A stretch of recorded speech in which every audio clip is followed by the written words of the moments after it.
Hello everyone, welcome in. I've put the tree up just in time.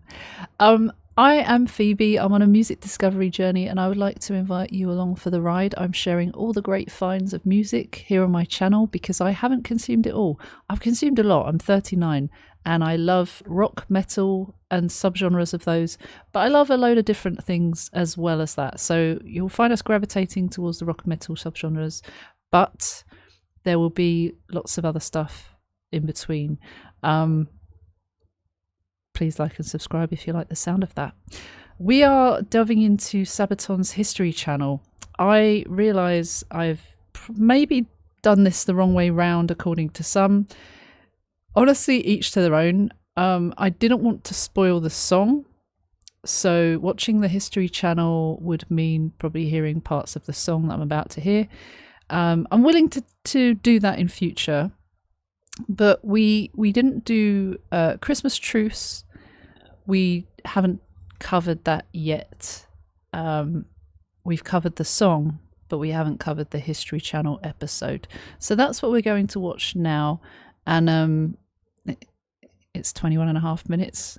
I'm excited to learn more about this. We did surface level history. I've also, I'm eating some sausages. So dinner time with Phoebe with a history lesson as well. Let's go. Today's Sabaton history episode is not about... Today's Sabaton history episode is not about a battle. It's not about a weapon. It's not about like a tank or a plane. It's not even about a person involved in a war. Yet it is about the Great War.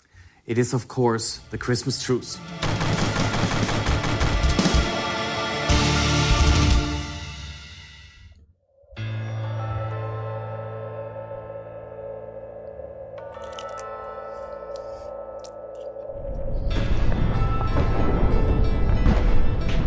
You'll be home before the first leaves fall, they said. The war will be over by Christmas, they said. Well, the leaves had all fallen, and by late December 1914, there was no end in sight to the Great War. As the soldiers realized that they would spend winter in the miserable trenches, morale plummeted.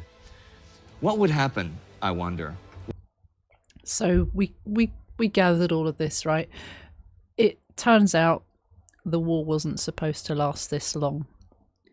And everyone's getting fed up.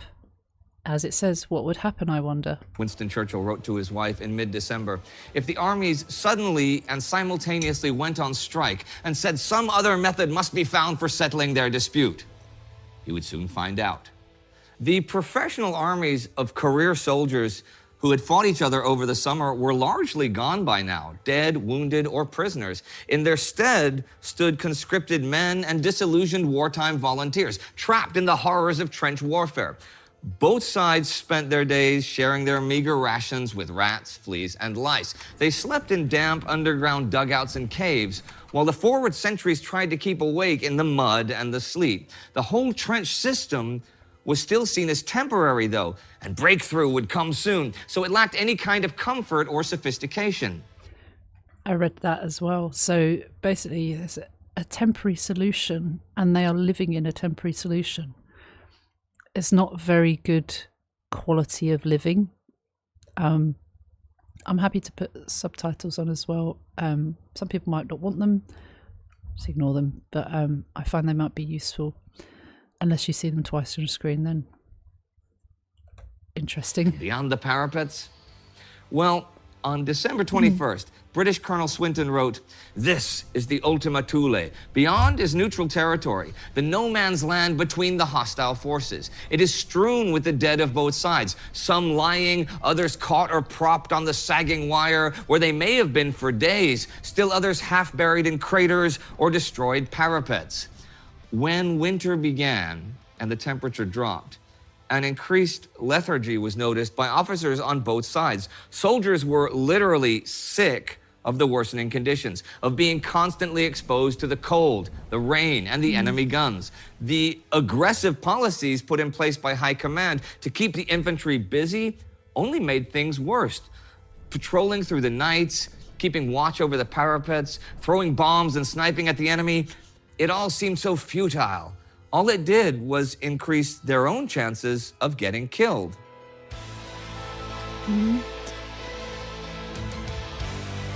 I love that. The Carol of the Bells, but it's slightly altered. Yeah. Nice detail.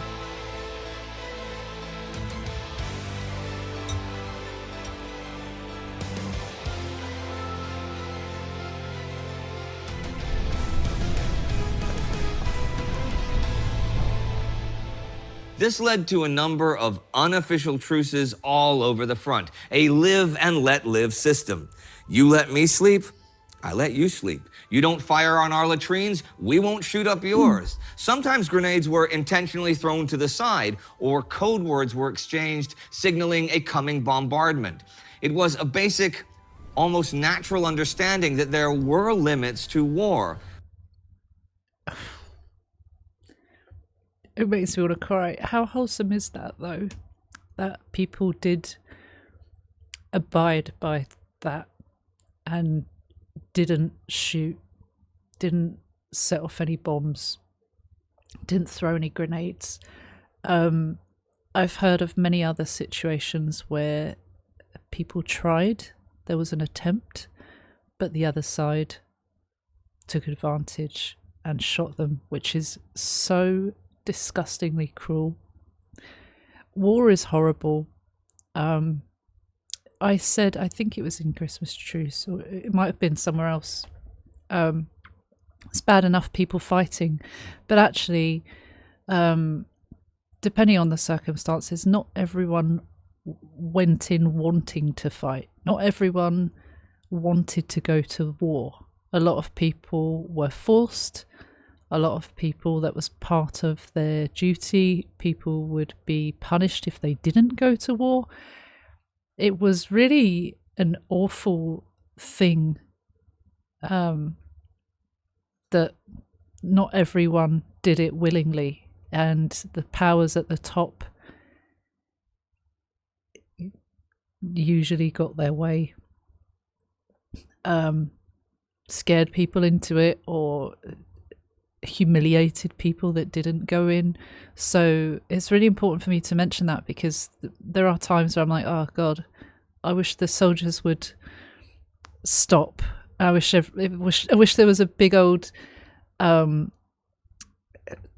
mass walkout, boycott, but it's not that simple. I know it's not that simple. It's a shame that so many people did go and did agree, because when you think about the masses, and there are more people that probably wouldn't want to do that.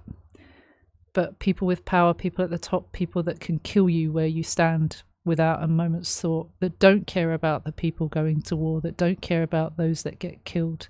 All they care about is a victory, and what that victory means to them: more power, more greed, more money, more territory,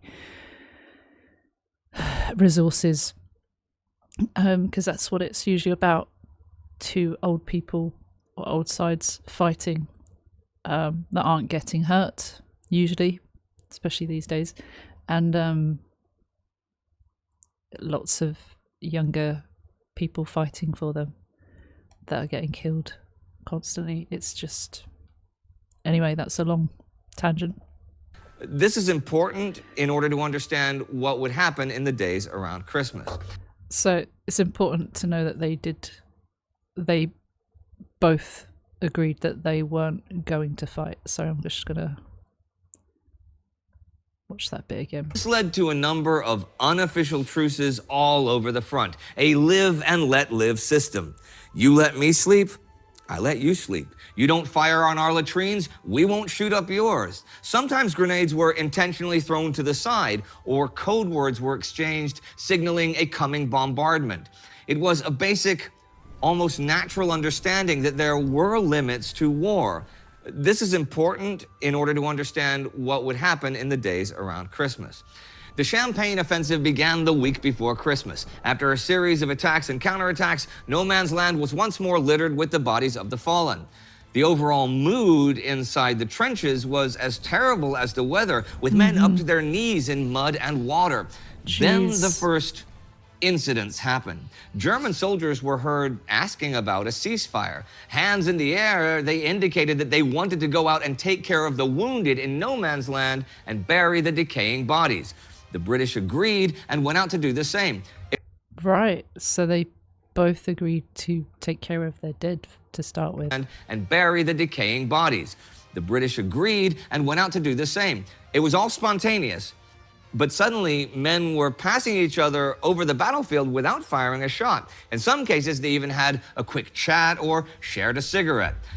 People sometimes overestimate the size of no man's land, but the trenches were usually 200 meters apart max, often less than half that. The forward saps were even closer.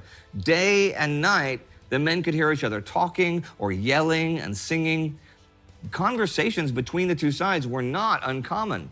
When a German soldier was seen carrying a wounded British soldier back to the line, he was thanked and granted a safe passage back. Christmas Eve morning, the Christmas gifts arrived. Chocolate and sweets, cigarettes and tobacco, and hundreds of thousands of small packages and letters from home. This raised morale tremendously, but also magnified the feelings of homesickness and the desire for peace and a return to normal life. Men began shouting and teasing each other, "Fritz, Tommy, come across, we meet halfway." But they were hesitant. A few brave souls went out at their own risk. There are many different stories, but over the course of the day, there were even incidents of British and German officers talking about a possible ceasefire on Christmas Day. By evening, soldiers lit candles in the trenches. Some even set up small Christmas trees. The men sang the all-time classics in English and German like Stille Nacht, The First Noel, and O Come All Ye Faithful. For most devout Christians, Christmas was the most important day of the year, and the celebration of the birth of Christ stood in many ways in stark contrast to the reality of the war itself. Around midnight, everything went eerily quiet. And on Christmas morning, as the fog disappeared, the stillness remained. Instead of the cracking of rifles, men heard the chirping of birds. Everyone in the sector wondered what would happen next. Soldiers once more began talking to each other. Boxes of food and souvenirs were thrown across to the other side. A few men exposed themselves above the parapets, then more followed. That's what you imagine in the Christmas Truce video. That's what that part feels like when I think it's Hans, Floor's husband goes out and has his hands up and offers himself up as, you know, saying this is not, we're not attacking. A few men Very exposed brave. themselves above the parapets, then more followed. A basic agreement was made. No one would fire unless fired upon. In some places where the ceasefire had indeed been arranged beforehand, further rules were set in place. First of all, if either side fired a shot with the intent to kill, the truce was immediately off. Action by artillery did not count, nor did it break the truce, as they had no control over the batteries far to the rear of the trenches. Right. If an order was given to open fire, they would shoot the first 3 rounds into the air to give the other side time to get under cover. That's mad that they were becoming friends so that they would allow this. It's sad because it feels like if they were able to do this, the power that some could have in just saying we're not fighting each other, let's leave this to the people at the top. But I know that's, again, it's complicated, and you have to have a unanimous decision to do that, right? And if there are people that decided they wanted to fight, then one person can ruin it for everyone, can't they? Unless everyone shoots them and removes them. I don't know. I've also heard stories of the fact that, you know, if they were becoming friends, or, you know, spending at least a day talking to each other or more, it seems like in the lead up to this, there was more of a build up, that going back to fight believe a lot of people didn't want to fight their friends anymore, so they had to be moved, perhaps, or I don't know, many other stories that I'm sure people have heard. If there were orders to expend a certain amount of side time to get under cover. If there were orders to expend a certain amount of ammunition this day, the machine gunners would waste ammo in the evening hours after a shrill warning signal. Neither side was allowed to erect barbed wire or repair their trenches during the truce. Still, everything depended on trust and an unwritten code of honor. A machine gun could cut them all down within seconds, yet no one shot. Men venturing out did not even carry arms. Some waved a white flag, and the men, mortal enemies just a day before, met and shook hands, talked, and exchanged gifts. For a few hours, it was peace. There were, of course, some officers who went straight to headquarters to report this, and plenty of men who did not take part. But overall, the mood was far from being hostile. It was this weird realization that the other side was just as human as their own side.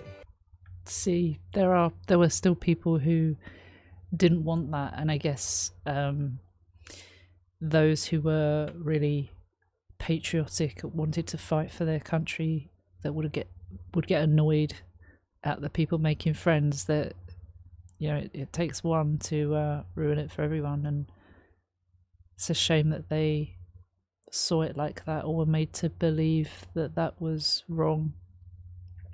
Brainwashing, different types of propaganda to create bias or censorship, brainwashing, and that's kind of sad. But there's a lot of brainwashing that makes people want to kill the opponent and believe certain things they hear, I guess. That's sad. Silence. Oh, I remember the silence. Love this. On a cold winter day, after many months on the battlefield, and we were used to the violence. Then all the cannons went silent,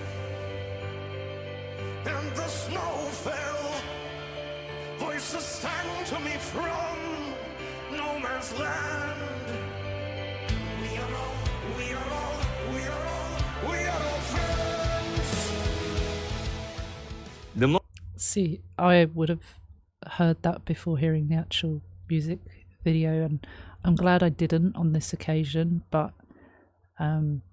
it's nice hearing a bit more of an in-depth overview of the story as well. So it depends which one you wanna accept. Do you want to accept having a spoiler, or do you want to accept, not? The most iconic moment of the truce is, of course, the football match in no man's land. It was as spontaneous as everything else that day, and the stories all vary. A ball appeared from somewhere. I don't know where, but it came from their side. They made up some goals, and one fellow went in goal, and then it was just a general kickabout. I should think there were a couple of hundred taking part. I had a go at the ball. Everybody seemed to be enjoying themselves. There was no sort of ill will between us. There was no referee, no score, no tally at all. Private Williams of the Cheshire Regiment. A couple of English brought a football out of their trench, and a vigorous football match began. This was also marvelous and strange. The English officers thought so too. Towards the evening, the officers asked whether a big football match could be held the following day between the two positions. Saxon Lieutenant Zemich. No man's land had seemed 10 miles across when we were crawling out on a night patrol, but now we found it no wider than the width of 2 football pitches. We provided the football and set up stretchers as goalposts, and the Reverend Jolly, our padre, acted as referee. They beat us 3-2. It's different accounts, different areas as well, that people fought in, so that's another thing. And the Reverend Jolly, our padre, acted as referee. They beat us 3-2. Robert Graves, Royal Welsh Fusiliers. As it started getting dark, men shook hands and went back to their trenches. The Christmas truce was a unique and rare moment in history, sure. It was both spontaneous and to a certain degree foreseeable. Of course, it didn't happen everywhere.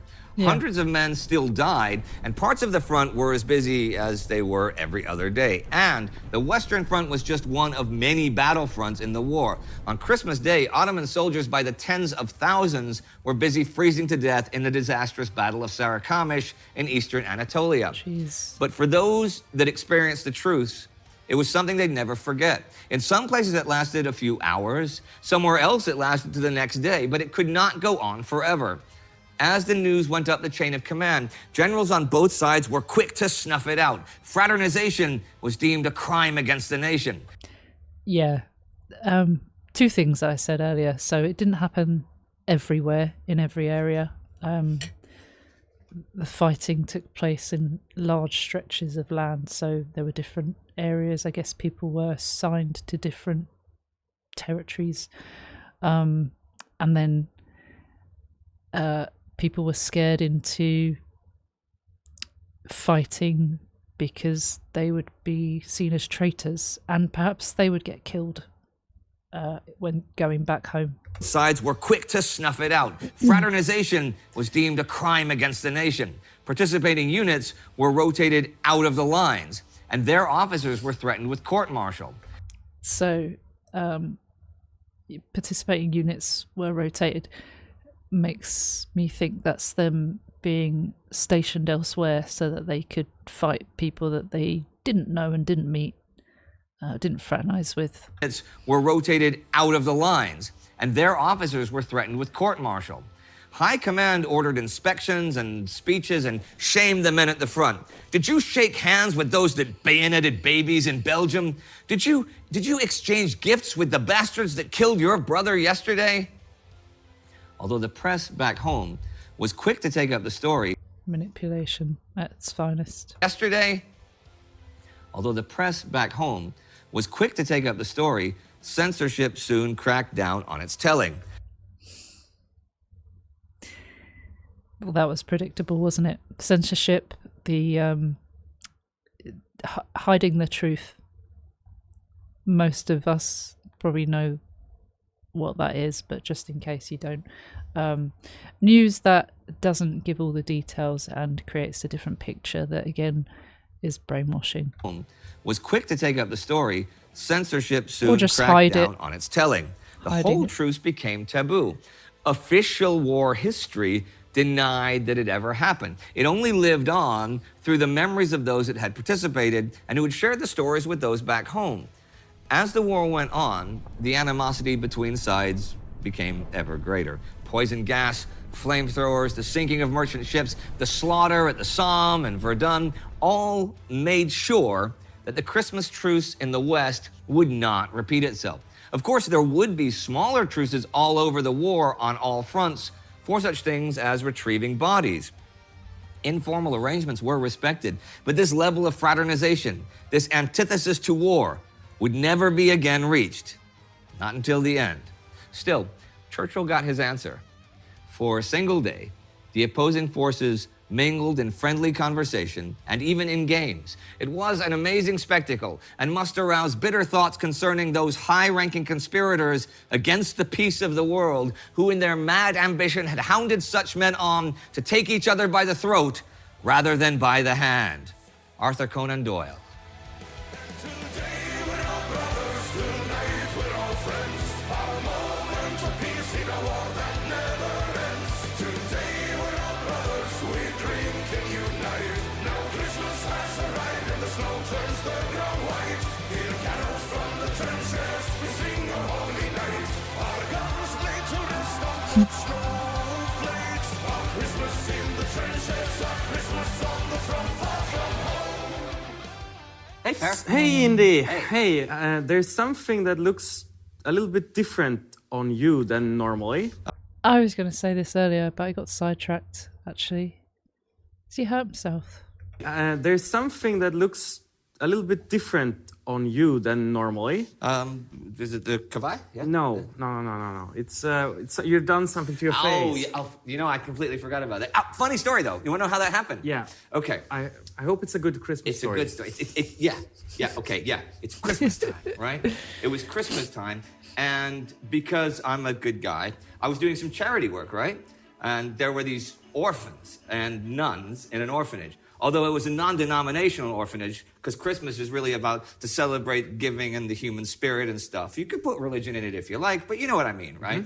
So, but I'm there and I'm dressed as Santa Claus, right? And I'm giving out presents to all of the orphans from all over the world. They were all good orphans. There were no bad ones. Nobody got like a lump of coal or anything. And they got Sabaton albums, different ones. Some got The Art of War, and this guy got The Great War. Because everybody loves Sabaton. All orphans love Sabaton. And nuns too. Nuns love Sabaton. Orphans love Sabaton. Everyone loves Sabaton, clearly. I've only just discovered them like the last, month or so. They're amazing. Everyone that has discovered Sabaton loves Sabaton. And this guy got The Great War. Because everybody loves Sabaton. All orphans love Sabaton. And nuns too. Nuns love Sabaton. I want to know the story though. It's going along great. But one of the nuns was smoking, right? And there was like, the bunting, the crepe paper and stuff like that, which is pretty flammable. And it started going up. And we realized that since it was cold, because it was Christmas, the pipes were frozen, so there was no water, right? So we couldn't put it out. So suddenly, the whole orphanage, the non-denominational orphanage, is a raging inferno. And I'm like, save the orphans, save the orphans. So I start grabbing orphans, like 1, 2 at a time, and I'm running out of the thing, and people are going, Andy, save the orphans. I'm saving the orphans. But the thing is, there's a lot of smoke. There's smoke everywhere, because it's a fire, right? And I'm breathing in the smoke, and I start coughing, but my coughing is coming like, whoo. I'm going like, whoo, whoo, whoo. And the flames carrying kids. I looked like the most satanic Santa Claus you ever seen, but I was actually a good Santa Claus because I was saving orphans, right? And I get like all the orphans out, and the nun, and one, she apologized for smoking, and I got everybody's out there and stuff, and we're lying there in the snow out there, and I stand up and I hear this voice from behind me, and it was the Mother Superior, and she said, Indy, come here for a second. I turned around and I walked right into the door. Oh, damn. I took a layer of skin off my nose. Can you believe that? No. But what happened to the one who was smoking? She's still smoking? No. Okay, good. Look, this just, no human... Smoking nun. Still smoking? No. Okay, good. Look, this just, no human beings are perfect. I'm not mocking orphans or nuns or myself or you or no. I mean, smoking has several severe consequences. If you're a long-term smoker, you know what they are. You know that you have consequences. It does not mean that you can easily quit smoking. None or no none, Well, I'm glad we had this talk. I'm glad we had this talk introduction. Today. So let me ask you a question about the Christmas Truce episode. It is... I just need a moment to get through. I like this little sit down they have. I've only seen part so far in it. It's cool. They get involved. This is how I would imagine it to be, and it's nice. So let me ask you a question about the Christmas Truce episode. It is one of the most iconic things of the First World War, the most iconic occurrences, certainly non-battle related and stuff. But yet when you did the Great War, it's not on that. Now, did you consider a song about the Christmas Truce for the first Great War album, or why is it only now coming? Yeah, that's a good... it is exactly like you said. We were considering it, of course, for the first album, for the Great War album. Of all the topics of World War I, the most requested was, please do a song that is not about battles, do something about peace, do about the Christmas truce. Right. And we wanted to do it, but it's also about creating a good, suitable song for it. Okay. And we didn't do that. We couldn't write the right song for it. And it was always in our mind, maybe we should do another song to just add to it, and maybe have the Christmas Truce as a standalone single or something like that. Okay. And but as time progressed, and then there came a virus into the world which forbid us from touring, which meant that we went back a little bit to the songwriting process, and then we started to create more songs about World War I. And of course, at this time, we spent a lot of effort making the Christmas Truce song. How did the songwriting process for this go? Since it was obviously difficult, if not impossible, for the first album to do it, how did you succeed this time? Well, that's the thing. People can ask you to create something, but if what you create doesn't feel like it's the thing, the one, you can't just put any old thing out there. So I like that they took that seriously. Also, I guess sometimes you just know if the art you've created is what you want to put out there. Sometimes you don't. It's hit and miss. But if they had a gut feeling they didn't like what they were putting out, then they wouldn't have put that out. Like, it's quite simple, right? But for the first album to do it. How did you succeed this time? Well, it's sort of a question for Joachim. However, I know... Oh, Joachim. So not Hakeem, Joachim. I need to remember that. Well, it's sort of a question for Joachim. However, Joachim. I know, Joachim. talking to him, how stressed he was about writing a specific song. I mean, when it comes to writing a song, any song, it's much easier than write a specific song. I mean, normally Sabaton has a very, very big box of things. You know, you can play like that or play like that, and it's a very, very big variety of songs. Right. But if you have to write specifically the Christmas Truce, you are a tiny window. Yeah. And you got to get it right. Of course, makes the songwriting process more difficult. Yeah. Yeah, you really have to get it right. Sorry, I cut him. I just talked over him. And that's, of course, makes the songwriting process more difficult. Yeah. But in the end, there is a song and it captures the Christmas spirit.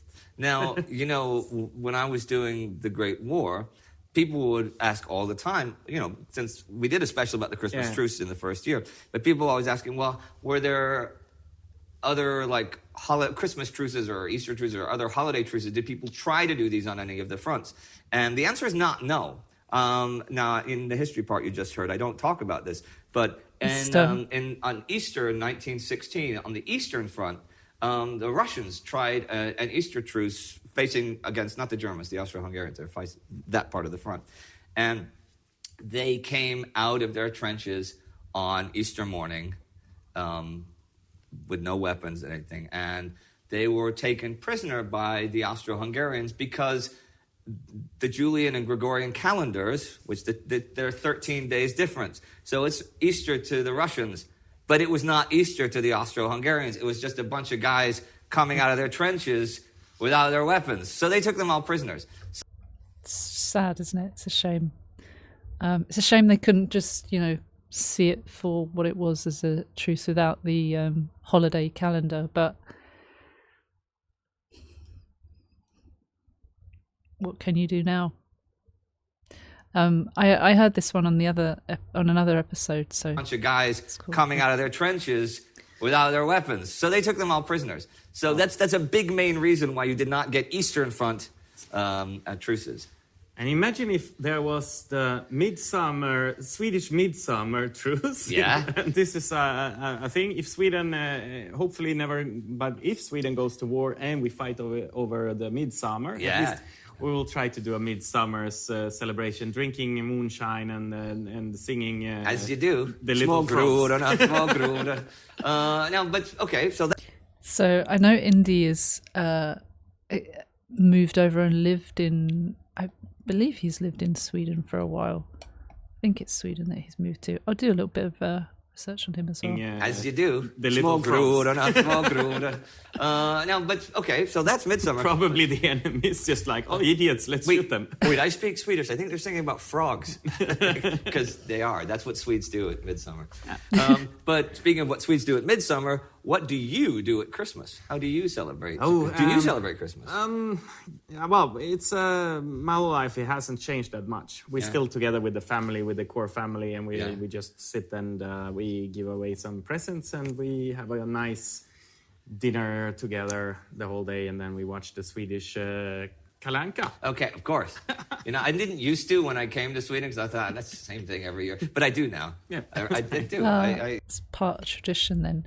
Yeah, he was is an American Swedish documentarian, historian, actor, voice actor, musician, and YouTube personality. Best known for presenting the video series "The Great War" on the Great War Channel, which documented World War One in real time using modern research, various secondary resources, and archival footage. Similar project World War II about World War II, no way, began in September 2018, and another one called The Korean War began in June 2024. And he's also a writer and actor with credits that include Metropia and numerous commercials in Europe, as well as video game voice acting. It also talks about stuff with Sabaton here as well. But yeah, so he was originally from Pennsylvania and moved to Sweden at some point in his life, which is cool.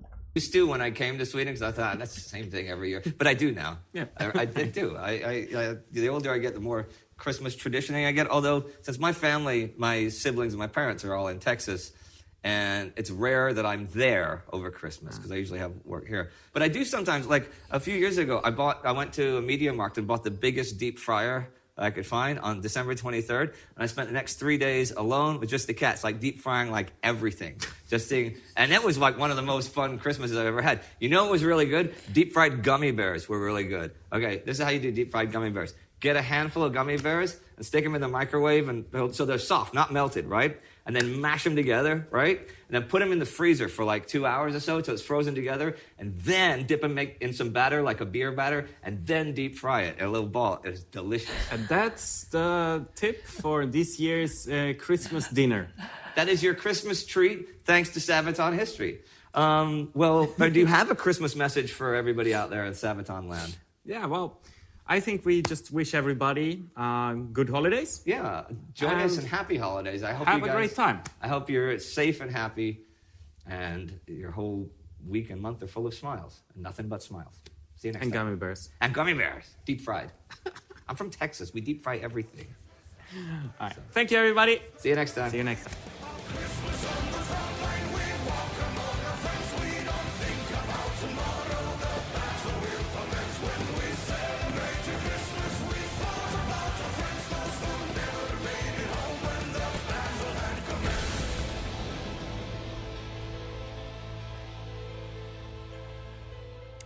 I did All right. realize. Thanks for watching.